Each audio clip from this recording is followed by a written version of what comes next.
எல்லாருக்கும் வணக்கம். இன்னைக்கு நான் பார்க்க போறேன்னா, இன்னைக்கோட LeetCode problem of the day. Total characters in string after transformations number 1. அதோட சொல்யூஷன் தான் பார்க்க போறோம். இந்த ப்ராப்ளமோட சொல்யூஷன் பார்க்கறதுக்கு முன்னாடி இந்த ப்ராப்ளம்ல என்ன கேட்டிருக்காங்க கிளியரா புரிஞ்சுப்போம். பாருங்க, இந்த ப்ராப்ளம் ரொம்ப சிம்பிளா தான் கேட்டிருப்பாங்க. ஒரு ஸ்ட்ரிங் குடுத்திருப்பாங்க. அப்புறம் ஒரு சர்டன் வேல்யூ t குடுத்திருப்பாங்க. இந்த t என்ன கூறுதுன்னா, number of transformations on the string. And ஒரு டிரான்ஸ்ஃபர்மேஷனோட அர்த்தம் என்ன?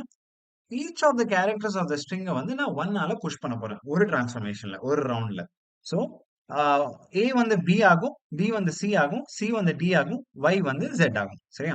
ஆனா ஒரே கேட்ச் தான் இங்க இருக்கு. உங்க கேரக்டர் Z வந்து A ஆ ஆகாது மறுபடியும் AB ஆ ஆகும். சோ ஒரு கேரக்டர் வந்து 2 கேரக்டர் Z வந்து AB ஆ மாறிடும். சரியா? இவங்க என்ன கேட்டிருக்காங்கன்னா இப்போ, after T rounds of transformation உங்க ஸ்ட்ரிங்ல வந்து இப்போ ரிமைனிங் கேரக்டர்ஸ் எவ்வளவா இருக்கும்னு கேட்பாங்க. பாருங்க இங்க வந்து ஸ்டார்ட்டிங் வந்து நம்ம 5 கேரக்டர்ஸ் வந்து ஸ்டார்ட் பண்றோம். நம்ம எண்டிங்கும் 5 கேரக்டர்ஸ் இருக்குமா? டெஃபினட்டா இருக்காது. ஏன்னா பாருங்க, இங்க வந்து ஃபர்ஸ்ட் ரவுண்ட்ல வந்து இந்த 2 Yயும் Z ஆயிடுவாங்க. ஃபர்ஸ்ட் ரவுண்ட்ல. செகண்ட் ரவுண்ட்ல அந்த 2 Zம் ஈச் ஆஃப் த Z வந்து AB ஆயிரும். சோ ஈச் ஆஃப் த Zக்கு ஒரு கேரக்டர் ஆட் ஆயி டோட்டலா 7 கேரக்டர்ஸ் ரிமைன் ஆகும் நம்ம எண்ட் ஆஃப் த கவுண்ட்ஸ்ல. சோ அதுதான் இந்த ப்ராப்ளம் ரொம்ப சிம்பிளா தான் கேட்டிருக்காங்க. நம்ம ஃபைனல் ஆன்சர் வந்து ரிட்டர்ன் பண்ணும்போது, மாடியுலோ ஆஃப் 10 டூ பவர் 9 பிளஸ் 7 பண்ணி தான் குடுக்கணும் ரிசல்ட். சரியா? சோ இந்த ப்ராப்ளமோட அப்ரோச்ச இப்ப டிஸ்கஸ் பண்ணலாம். ஒரு நைவ் அப்ரோச் நீங்க எடுத்தீங்கன்னா, நீங்க என்ன பண்ணுவீங்க? ஃபர்ஸ்ட் வந்து இந்த ஸ்ட்ரிங்க வந்து ஒரு கேரக்டரா ஸ்கேன் பண்ணுவீங்க. சோ ஒரு கேரக்டர் வந்து நீங்க 3 ரவுண்ட்ஸ்க்கு போட்டு நீங்க வந்து என்ன ஆகும்னு பார்ப்பீங்க. சோ இந்த ப்ராப்ளம்ல ஃபர்ஸ்ட் மெயின் ப்ராப்ளம் என்ன ஆகும்னா, சோ அந்த A வந்து Z ஆகும்போது like Z to next character போகும்போது இந்த Z வந்து AB யா கன்வெர்ட் ஆகுது. சோ அந்த ஏபிய வந்து மறுபடியும் இந்த ஸ்ட்ரிங்ல வந்து கொண்டு வருவீங்களா? அப்புறம் வந்து மறுபடியும் உங்க ஸ்ட்ரிங்கே சைஸே ஜாஸ்தியாயிரும் ஃபர்ஸ்ட் ஆஃப் ஆல். சோ மறுபடியும் அந்த ரவுண்ட்ஸ வந்து எப்படி வந்து நீங்க அ கேப்சர் பண்ணுவீங்க? சப்போஸ் வந்து A வந்து ஒரு 3 ரவுண்ட்ஸ் போட்டு Z போயிடுச்சு. அப்புறம் அ நெக்ஸ்ட் கேரக்டர் வந்துச்சுன்னா அப்படி என்ன பண்ணுவீங்க? சோ டெஃபினட்டா அந்த மாரி ஒரு ஸ்ட்ரிங் அ மாரி அப்ரோச் எடுத்து பண்ணீங்கன்னா, இது ரொம்ப கஷ்டமாயிரும் இந்த ப்ராப்ளம். சோ வேற அப்ரோச் டெஃபினட்டா தேவை. சரியா? சோ இப்போ வந்து உங்களுக்கு வந்து இந்த 2 க்ளூ வந்து குடுக்க போறேன். இது வந்து ஒரு லைஃப் க்ளூஸா கூட எடுத்துக்கலாம் நீங்க. சோ நம்ம லைஃப்ல வந்து ஒரு ரொம்ப பெரிய ப்ராப்ளம் வந்துச்சுன்னா, நம்ம என்ன பண்ணுவோம் ஃபர்ஸ்ட்டு? நம்ம வந்து இந்த பெரிய ப்ராப்ளம் வந்து டெஃபினட்டா ஸ்டார்ட்டிங்லயே சால்வ் பண்ண மாட்டோம். ஒரு ஸ்லோவா ஸ்டெப்பா அந்த ப்ராப்ளம் போய் சால்வ் பண்ண பார்ப்போம்ல. சோ அதே மாரி தான் இங்கேயும் அந்த பெரிய ரவுண்ட்ஸ் ஆஃப் டிரான்ஸ்ஃபர்மேஷனோட ஆன்சர் வரக்கு நம்ம வந்து ரவுண்ட்ஸையும் சேர்த்து பார்க்காம, நம்ம வந்து 1 ரவுண்ட், 2 ரவுண்ட், 3 ரவுண்ட், 4 ரவுண்டுன்னு ஸ்லோவா நம்ம ஆன்சர சேர்த்துட்டே போவோம். சோ அதுக்கு தான் டைனமிக் புரோகிராமிங் கான்செப்ட் வரும் இங்க. சோ இன்னொரு க்ளூவும் இருக்கு பாருங்க. இங்க வந்து 10 டூ பவர் 9 பிளஸ் 7 ஒரு கவுண்டிங் அப்ரோச் குடுத்திருக்காங்கல்ல. இந்த மாரி ஒரு பெரிய ஆன்சர் வரும்போது, உங்களுக்கு வந்து ஃபர்ஸ்ட் க்ளூவா இருக்கணும். இந்த ஆன்சர் வந்து டைரக்ட்டா வராது. ஏதாச்சும் ஒரு ஸ்டெப்ல தான் வரும். சோ இந்த மாரி ஸ்டெப் வைஸ் வரும்போது, டைனமிக் புரோகிராமிங் டெஃபினட்டா இந்த கான்செப்ட் வந்து இன்வால்வ் ஆகுறதுக்கு நெறைய சான்ஸ் இருக்கு. சோ அந்த 10 டூ பவர் 9 பிளஸ் 7 மாடுலோ பார்த்தீங்கன்னா, ஒரு டைனமிக் புரோகிராமிங் கான்செப்ட் வரலான்னு யோசிப்போம். செகண்ட் க்ளூ வந்து ஒரு நம்ம லைஃப்ல வந்து மேஜர் ப்ராப்ளம் வரும்போது என்ன ஆகும்? நம்ம வந்து இந்த ப்ராப்ளம் வந்து அந்த பெர்ஸ்பெக்டிவ்ல பார்க்காம, ஒரு வேற பெர்ஸ்பெக்டிவ்ல பார்த்தா அது வந்து ரொம்ப ஈஸியா சால்வ் ஆகும். சோ அதே மாரி தான் இந்த ப்ராப்ளம் வந்து ஒரு ஸ்ட்ரிங்கா பார்க்காம, நம்ம வந்து ஹாஷ் மேப்பா பார்க்கிறோம். பாருங்க, இந்த ஸ்ட்ரிங்ல வந்து 2 Y இருக்கு சரியா? 2 Yயும் Z தான ஆகும் நெக்ஸ்ட் ரவுண்ட்ல. 10 A இருந்தாலும் எல்லா Aயும் நெக்ஸ்ட் ரவுண்ட்ல 10 Bயா தான் மாறும். சோ வந்து இந்த ஸ்ட்ரிங்கா பார்க்காம நம்ம ஒரு ஹாஷ் மேப்பா பார்த்தா, ஒரு ஃப்ரீக்வென்சி மேப்பா பார்த்தா, A வந்து எவ்வளவு தடவ ஆகுது, B வந்து எவ்வளவு தடவ ஆகுது. சோ நெக்ஸ்ட் ரவுண்ட்ல எல்லா Aயும் B ஆகும், எல்லா Cயும் D ஆகும். சோ அப்படி வந்து இந்த ஸ்ட்ரிங்க பார்க்காம இந்த ஹாஷ் மேப்ப பார்த்து இத வந்து ப்ராப்ளம் வந்து ரொம்ப ஈஸியா சால்வ் பண்ண போறோம். இப்ப இந்த ப்ராப்ளமோட லாஜிக் போய் பார்த்தோம். சோ இந்த ப்ராப்ளம் சால்வ் பண்றதுக்கு ஃபர்ஸ்ட் வந்து அந்த ஸ்ட்ரிங் ஃபார்மேட் டூ நான் ஒரு ஹாஷ் மேப் இல்லன்னா ஒரு ஃப்ரீக்வென்சி அரே ஃபார்மேட்க்கு நான் கன்வெர்ட் பண்ண போறேன்.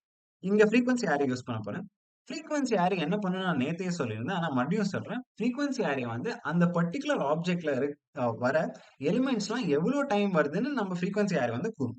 சோ இங்க வந்து நம்ம ஃப்ரீக்வென்சி அரே என்ன கூறும்னா, இங்க வந்து A வந்து 2 டைம்ஸ் வருது. Z வந்து 1 டைம் வருதுன்னு நம்ம ஃப்ரீக்வென்சி அரே நம்மளுக்கு சொல்லும்.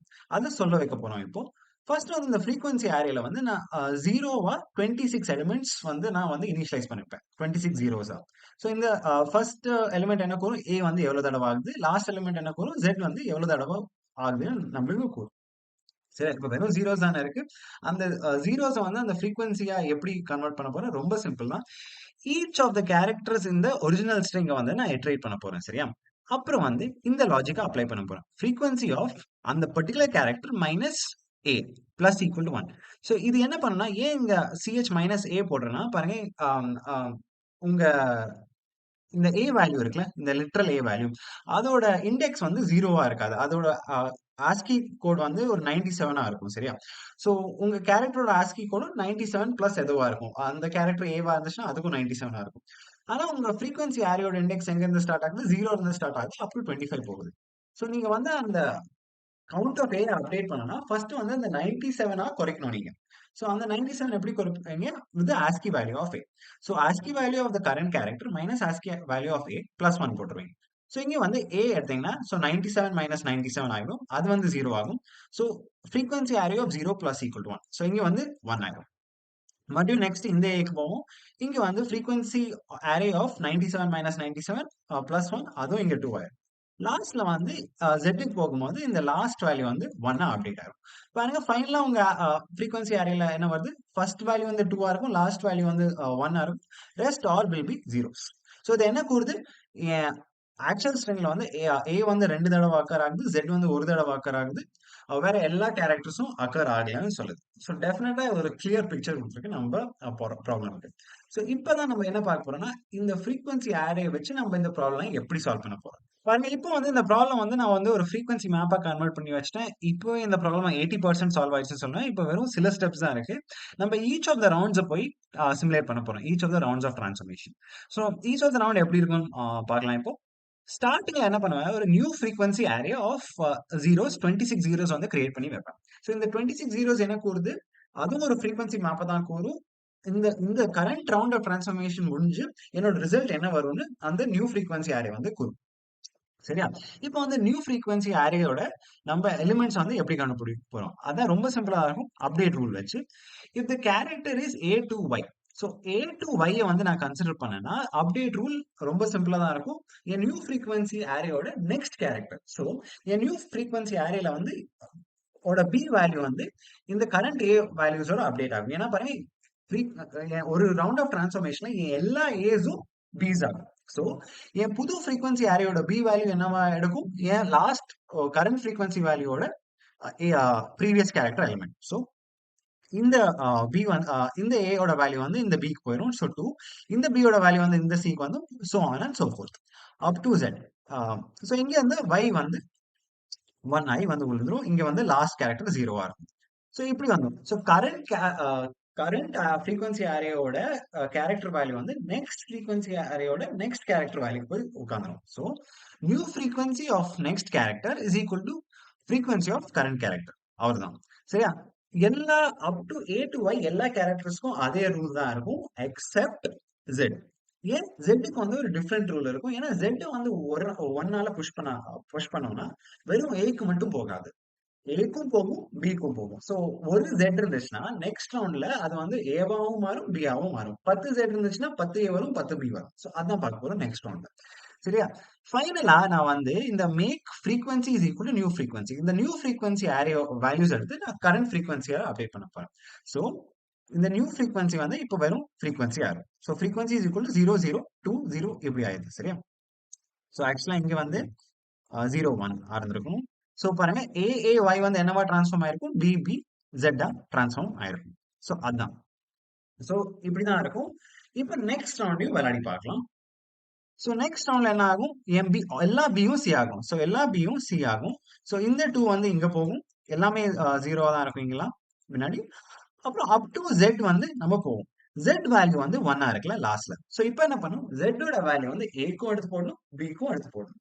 So frequency of uh, Z, suppose Z இருந்துச்சுன்னா, so new frequency of the character A and new frequency of a character B க்கு நான் வந்து இந்த Z வேல்யூ வந்து ஆட் பண்ணும். So 1 எடுத்து போய் இந்த இங்க இருக்க A க்கும் ஆட் பண்ணும், இங்க இருக்க B க்கும் ஆட் பண்ணும். So இங்க இருக்க A வேல்யூ என்ன 0, அங்கேயும் ஆட் பண்றேன். இங்க இருக்க B வேல்யூ என்ன 0, அதையும் ஆட் பண்றேன். So இப்போ என்ன கூறுது நம்ம ஃபைனல் ரிசல்ட் என்னவா இருக்கும்? ஒரு ஏன்னு இருக்கும், ஒரு பி இருக்கும், 2 சி இருக்குன்னு சொல்லுது. பாருங்க நம்ம பார்த்துக்கலாம். இங்கேயும் டிரான்ஸ்ஃபார்ம் பண்ணனா சி சி ஏ பி பாருங்க. இங்க ஒரு ஏ இருக்கு, ஒரு பி இருக்கு, அப்புறம் 2 சி இருக்கு. டெஃபினட்டா நம்மளுக்கு கரெக்ட் ஆன்சர் வந்துருச்சு. இப்போ ஃபைனலா ஹவ் மெனி கேரக்டர்ஸ் இந்த ரிசல்டன்ட் ஸ்ட்ரிங் குடுக்கறதுக்கு நம்ம என்ன பண்ணுவோம்? எல்லாத்தையும் இந்த ஃபுல் ஃப்ரீக்வென்சி அரே வந்து ஆட் பண்ணி குடுத்துருவோம். அவ்வளவுதான் இந்த ப்ராப்ளம் வந்து சால்வ் ஆயிரும். சோ இங்க வந்து ஒரு மாட் கான்செப்டும் வரும். அந்த கோட்ல வந்து பாத்துக்கலாம். அது ரொம்ப சிம்பிளா தான் இருக்கும். சோ இதுதான் இந்த ப்ராப்ளமோட கோட் ரொம்ப சிம்பிளா தான் இருக்க போகுது. ஃபர்ஸ்ட் நம்ம என்ன பண்ண போறோம்னா, இந்த மாட் வேல்யூ வந்து நான் ஸ்டோர் பண்ணியிருக்கேன். Mod is equal to 1 exponent of 9 plus 7. So mod value வந்து ஸ்டோர் பண்ணி வச்சுட்டு, இப்போ வந்து நம்ம ஃபர்ஸ்ட் ஸ்டெப் வந்து பண்ண போறோம். அந்த ஃப்ரீக்வென்சி மேப் போய் கண்டுபிடிக்க போறோம். So freq is equal to 0 into 26. So 0, 20, 0 26 elements இருக்கு. நம்ம இப்போ இந்த frequency map வந்து ஃபார்ம் பண்ணுவோம். அது ரொம்ப சிம்பிளா இருக்கும். For CH in S, frac of odd of CH minus odd of A. பாருங்க பைத்தன்ல வந்து நீங்க டைரக்டா ஒரு ஸ்ட்ரிங் டு இன்னொரு ஸ்ட்ரிங் வந்து சப்ட்ராக்ட் பண்ண முடியாது. ஸோ ஆட் வேல்யூ யூஸ் பண்ணணும். ஆட் வந்து அதோட யூனிகோட் வேல்யூ கொடுக்கும். ASCII value for lower case characters. அது வந்து நீங்க மைனஸ் பண்ணி +1 போட்டீங்கன்னா கரெக்டா உங்க ஃப்ரீக்வன்சி மேப் வந்து உருவாகும். ஸோ நம்ம இப்போ ஃப்ரீக்வன்சி மேப்பை உருவாக்கிட்டோம். இப்போ வந்து ஈச் ஆஃப் த ரவுண்ட போய் விளையாடி டிரான்ஸ்ஃபார்ம் பண்ண போறோம் நம்ம ஃப்ரீக்வன்சி மேப்பை. ஸோ ஃபார் இன் ரேஞ்ச் டி நம்ம என்ன பண்ண போறோம்? ஃபர்ஸ்ட் வந்து நியூ ஃப்ரீக்வன்சி லிஸ்ட்டை வந்து நான் கிரியேட் பண்ண போறேன். New frequency is equal to 0 into 26. சரியா? அதான் ஃபர்ஸ்ட் ஸ்டெப்பா இருந்துச்சு.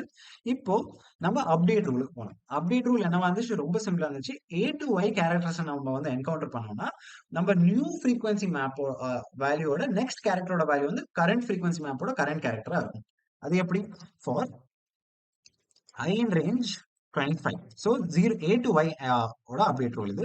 So new frequency of I plus 1 is equal to frequency of I. இப்போ வந்து நம்ம வந்து Z என்கவுண்டர் பண்ணா நம்ம என்ன பண்ணணும்? Z வந்து என்கவுண்டர் பண்ணனா அதோட வேல்யூ வந்து நியூ ஃப்ரீக்வன்சி மேப்போட Aக்கும் போகும், நியூ ஃப்ரீக்வன்சி மேப்போட Bக்கும் போகும். ஸோ அதான் இப்போ பண்ணணும். New frequency of 0. New frequency of 0 என்ன பண்ணணும்? New frequency of A. That is equal to new frequency of Z. So இங்க வந்து 25 இருக்கும். சரியா? ஆனா இப்போ நீங்க நியூ ஃப்ரீக்வன்சி ஆஃப் B இங்க வந்து new I mean sorry old ஃப்ரீக்வன்சியா இருக்கும். Old frequency of Z. இங்க வந்து வெறும் ஃப்ரெக் ஆஃப் 25 கொடுக்க முடியாது நீங்க. ஏன்? ஏன்னா இந்த நியூ ஃப்ரீக்வன்சி ஆஃப் B வந்து போத் ஏல இருந்து வரும், கரண்ட் அரேயோட ஏல இருந்து வரும். ஏயும் B ஆகும், Z-ம் A and B ஆகும். சோ Z-ம் B ஆகுது, ஏயும் B ஆகுது. சோ அதுக்கு என்ன பண்ண போறீங்க? சோ ஆல்ரெடி நீங்க ஏல இருந்து வர டிரான்ஸ்ஃபர்மேஷன்ஸ் கேப்சர் பண்ணி வச்சிருக்கீங்க. இங்க new frequency of 1 plus freq of 25. ஃபைனலா இதுக்கும் நீங்க மாட் ஆஃப் மாட் போட்டு வச்சுக்கோங்க. நெக்ஸ்ட் ரவுண்டுக்கு போறதுக்கு முன்னாடி ஒரு இம்பார்ட்டன்ட் ஸ்டெப் இருக்கும். Freq of is equal to new freq. சரியா? ஸோ கரண்ட் அந்த புது ஃப்ரீக்வன்சி மேப்பை கரண்ட் ஃப்ரீக்வன்சி மேப்பை மாத்திக்கணும். அவ்வளவுதான். நெக்ஸ்ட் ரவுண்டுக்கு போறதுக்கு முன்னாடி நீங்க இப்போ ஆன்சரை ரிட்டர்ன் பண்ண போறீங்க. அது ரொம்ப simple. Integer of sum of. So total number of characters remaining லாஸ்ட்ல என்ன வரும்னா என்ன பண்ணுவீங்க? எல்லா individual frequencies of characters add பண்ணீங்கன்னா டோட்டல் நம்பர் ஆஃப் கேரக்டர்ஸ் உங்களுக்கு வந்துடும். So sum of freq mod mod. So இது பண்ணீங்கன்னா உங்க ப்ராப்ளம் வந்து சால்வ் ஆயிடும். சப்மிட் பண்ணி பார்த்துக்கலாம். ஸோ இங்க ஒரு சிம்பிள் மிஸ்டேக் பண்ணியிருக்கோம். இங்க வந்து ஆட் ஆஃப் ஸ்கொயர் பிராக்கெட்ஸ் இல்லாம நீங்க வந்து ஆட் ஆஃப் ஃபங்க்ஷனா கொடுக்கும். இதுதான் இந்த ப்ராப்ளமோட சொல்யூஷன். இது டெஃபினட்டா ஒர்க் ஆகும். ஏன்னா நம்ம ஸ்டெப் பை ஸ்டெப்பா கிளியரா தான் அப்ரோச் பண்ணுவோம் இந்த ப்ராப்ளம். நான் கூடிய சீக்கிரமா இந்த சீரீஸோட நெக்ஸ்ட் ப்ராப்ளமோட உங்களை வந்து பார்க்குறேன். Until then keep coding and keep enjoying. பார்க்கலாம்.